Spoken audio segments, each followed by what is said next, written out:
പണ്ട് ഒരു സുന്ദരമായ വീട്ടിൽ ലീല എന്നൊരു സന്തോഷവതിയായ പെൺകുട്ടി താമസിച്ചിരുന്നു. ഒരു ദിവസം അവളുടെ ആദ്യത്തെ പല്ല് കൊഴിഞ്ഞുപോയി.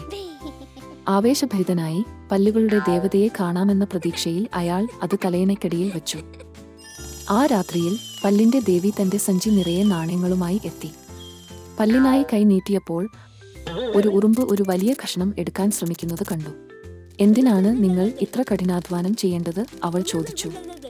ഞാൻ എന്റെ കുടുംബത്തിന് ഭക്ഷണം കൊണ്ടുപോകുകയാണ്. ഓരോ ചെറിയ കാര്യവും സഹായിക്കും, ഉറുമ്പ് മറുപടി പറഞ്ഞു.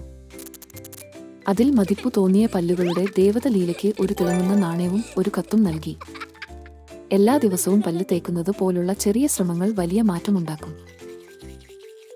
നിങ്ങളുടെ പല്ലുകൾ ആരോഗ്യത്തോടെ നിലനിർത്തുക. ലീലയ്ക്ക് കത്ത് ലഭിച്ചപ്പോൾ അവൾ പുഞ്ചിരിച്ചു. എല്ലാ ദിവസവും രാവിലെയും വൈകുന്നേരവും പല്ല് തേക്കാമെന്ന് വാഗ്ദാനം ചെയ്തു. പല്ലുകളുടെ ദേവത പറന്നുപോയി മറ്റൊരു കുട്ടിയെ പ്രചോദിപ്പിക്കാൻ.